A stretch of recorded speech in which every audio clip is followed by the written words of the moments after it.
एक गांव में बबलू और गुड्डू नाम के दो भाई रहा करते और वो हमेशा गुड्डू से छोटी छोटी बात पर झगड़ा करता रहता था। इस बात से उसके पिता हरिया बहुत चिंतित रहा करते थे। एक दिन बबलू गुड्डू से बगैर किसी बात के झगड़ा कर रहा था कि तभी वहाँ पर हरिया आ गया। मेरी समझ में नहीं आता बबलू, आखिर तुम्हें गुड्डू से क्या समस्या है? तुम हर छोटी छोटी बात पर गुड्डू से झगड़ा करते रहते हो। हाँ, आप तो गुड्डू का ही पक्ष लेंगे पिताजी, क्योंकि ये आपका लाडला बेटा जो है। ऐसी बात नहीं है बेटा, जितना प्रेम मैं गुड्डू से करता हूँ उतना ही प्रेम मैं तुमसे भी करता हूँ। मेरी समझ में ये नहीं आता कि आखिर तुम्हारे दिमाग में इतनी नफरत भर कौन रहा है। झूठ मत बोलिए पिताजी, सच तो ये है कि आप गुड्डू को हमेशा से उससे ज्यादा प्रेम करते हैं। आप हमेशा गुड्डू का ही पक्ष लेते हो। आप गुड्डू की बड़ी से बड़ी गलतियों को ऐसे नजरअंदाज कर देते हो जैसे कि उसने कोई गलती की ही नहीं, बल्कि कोई महान कार्य किया हो। अपने बड़े भाई और पिता की बहस को गुड्डू काफी देर से सुन रहा था। वह बबलू की ओर देखकर बोला, ऐसी बात नहीं है भैया, जब मैं कोई गलती करता हूँ तो पिताजी मुझे डांटते भी हैं, लेकिन बस मेरी समझ में नहीं आता कि आखिर आपको मुझसे इतनी चिढ़ क्यों है। आखिर मैं आपका छोटा भाई हूँ। मेरा कोई छोटा भाई नहीं है, मैं अपनी माँ की इकलौती संतान हूँ, समझा। मेरी माँ के मरने के बाद पिताजी ने तुम्हारी माँ से विवाह कर लिया। तुम पिताजी की संतान जरूर हो, लेकिन मेरे कोई भाई भाई नहीं हो। बस बहुत हो गया बबलू, अब मुझे यह बताओ कि आखिर तुम गुड्डू से झगड़ा क्यों कर रहे थे। हमारे गांव की जमीन पर गुड्डू मुझसे बगैर पूछे एक ढाबा खोलने की तैयारी कर रहा था। उसे ढाबा खोलने के लिए मैंने ही बोला था। तुम तो कोई काम काज करते नहीं हो, और अब मैं बूढ़ा हो चुका हूँ, गुड्डू ही परिवार का खर्च उठाता है। बस अब यही सुनना बाकी रह गया था। तो आप ये कहना चाहते हैं कि मैं इसके टुकड़ों पर पल रहा हूँ। पिताजी, वो जमीन मेरी है, मैं उस जमीन पर गुड्डू को कोई ढाबा नहीं खोलने दूंगा। इतना कहकर बबलू क्रोधित होकर घर से बाहर निकल गया और गुड्डू अपने पिताजी की ओर देखकर बोला, अब आपको भैया से इतनी सख्ती से बात नहीं करनी चाहिए थी। पिताजी, आपने उनसे ऐसा क्यों कहा कि घर का खर्चा मैं ही उठाता हूँ? उनको कितना बुरा लगा होगा। तुम वाकई बहुत भोले हो गुड्डू। तुम्हारा बड़ा भाई तुमसे बगैर बात के झगड़ा करता रहता है, और फिर भी तुम्हारे मन में उसके लिए इतना प्रेम और स्नेह है।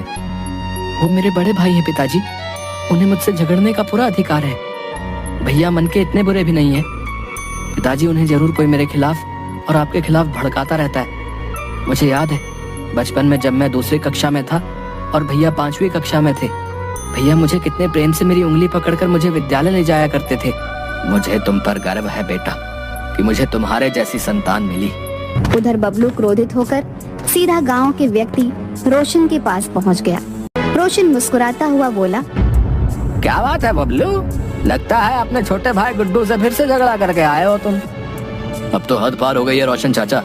आज तो मेरे पिताजी ने ये तक बोल दिया कि परिवार का खर्चा भी गुड्डू ही उठाता है, मानो कि मैं कुछ करता ही नहीं। अरे तुम्हारे पिताजी ने तुम्हें साफ साफ समझा दिया कि तुम गुड्डू के टुकड़ों पर ही पल रहे हो। तुम उन दोनों के लिए बोझ हो। मैं अब इस गांव में नहीं रहूंगा रोशन चाचा, मैं अपने परिवार को छोड़कर हमेशा के लिए चला जाऊंगा। अरे ऐसी गलती मत करना बबलू, अगर तुमने ऐसा किया तो गुड्डू अपने मकसद में कामयाब हो जाएगा, समझो। वो तुम्हारे पिताजी की सारी संपत्ति पर कब्जा कर लेगा।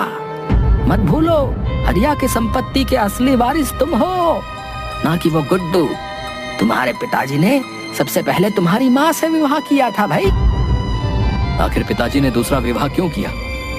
तुम्हारे पिताजी एक बहुत ही कठोर स्वभाव के व्यक्ति थे, एक नंबर के चरित्रहीन थे।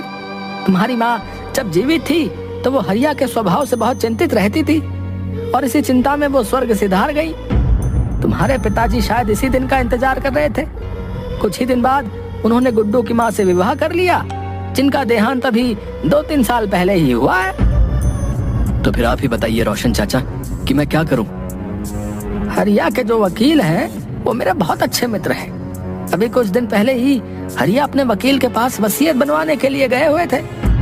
ये बात मुझे वकील ने ही बताई, और जानते हो उन्होंने अपनी सारी संपत्ति किसके नाम करवाई है? किसके नाम रोशन चाचा? उन्होंने अपनी सारी संपत्ति गुड्डू के नाम कर दी है भैया। ये बात मुझे उनके वकील ने ही बताई। अगर तुम्हें मेरी बात पर विश्वास ना हो तो तुम स्वयं जाकर वकील से पूछताछ कर सकते हो। अगर ऐसी बात है रोशन चाचा, तो फिर मैं गुड्डू को छोड़ूंगा नहीं। ऐसी गलती भूलकर भी मत करना। मेरे पास एक और उपाय भी है। कैसा उपाय रोशन चाचा? मैं तुमसे अभी कुछ देर पहले कह रहा था कि वो वकील मेरा बहुत अच्छा मित्र है। वो मेरे कहने पर वसीयत तुम्हारे नाम पलट देगा, पर इस बात का पता हरिया को कभी नहीं चल पाएगा। जब हरिया इस दुनिया से चला जाएगा तो सारी संपत्ति के वारिस तुम हो जाओगे। उसके बाद तुम गुड्डू को धक्के देकर बाहर निकाल देना।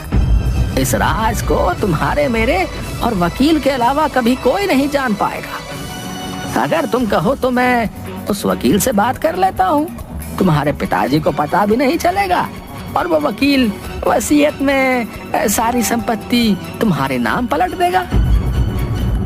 तभी वहाँ पर रोशन की बेटी उषा आकर बोली, पिताजी आपको माँ बुला रही हैं। रोशन उषा की बात सुनकर वहाँ से चला गया। उषा बबलू की ओर प्यार से देखने लगी। दरअसल उषा और बबलू एक दूसरे से प्रेम करते थे। मैंने तुम्हारे और पिताजी के बीच की सारी बातें सुन ली हैं। तुम एक काम करो, कल पिताजी के साथ उस वकील के घर पर चले जाओ और वसीयत अपने नाम कर लो। जब तक तुम ऐसा नहीं करोगे, पिताजी मेरा विवाह तुमसे नहीं करेंगे। मैं कुछ समझा नहीं उषा, तुम क्या कहना चाहती हो? तुम ही बताओ ना बबलू, कोई पिता उस लड़के से अपनी बेटी का विवाह क्यों करेगा जिसके हाथ में कुछ भी ना हो? और फिलहाल तो तुम्हारे हाथ में कुछ भी नहीं है। जो कुछ भी है तुम्हारे छोटे भाई गुड्डू का है। उषा की बात सुनकर बबलू के चेहरे पर क्रोध आ गया और अगले दिन वह रोशन के साथ अपने पिता के वकील के पास चला गया, जो शायद उन्हीं का ही इंतजार कर रहा था। हाँ, रोशन का फोन आ गया था बबलू कि तुम आने वाले हो। देखो भाई, मैं तुम्हारे पिताजी की वसीयत तुम्हारे नाम पलट दूंगा, लेकिन मुझे तुम्हारी संपत्ति में से 20% हिस्सा चाहिए। 20%? कहीं आपका दिमाग खराब तो नहीं हो गया? आप जानते भी हैं कि आप क्या कह रहे हैं। ये रकम तो लाखों में पहुंच जाएगी। अब देखो बबलू, तुम्हारे पिताजी ने सारी वसीयत तुम्हारे छोटे भाई के नाम कर रखी है। अगर तुम मुझे 20% नहीं देना चाहते हो तो कोई बात नहीं, 3 दिन बाद तो तुम वैसे भी सड़क पर आने ही वाले हो। अब मैं आपकी बात का मतलब नहीं समझा। दरअसल तुम्हारे पिताजी को ब्लड कैंसर है और ये बात उन्होंने तुमसे और तुम्हारे छोटे भाई से छुपा रखी है। उनकी मेडिकल रिपोर्ट्स मेरे पास अभी भी रखी हुई हैं। ज्यादा से ज्यादा वो 3 दिन के मेहमान हैं। रोशन बड़ी चालाकी से बबलू की ओर देखकर बोला, ये सोचने का समय नहीं है बबलू। इस वकील के मुंह पर 20% मारो और सारी वसीयत अपने नाम करवा लो। 3 दिन बाद तो तुम्हारा पिता वैसे ही मर जाएगा। रोशन की बात सुनकर बबलू बहुत गहरी सोच में डूबते हुए बोला, ठीक है, मैं आपको 20% देने के लिए तैयार हूँ और टेंशन फ्री होकर अपने घर चले जाओ, ठीक है? वसीयत तुम्हारे पिताजी के मरने के बाद ही सुनाई जाएगी।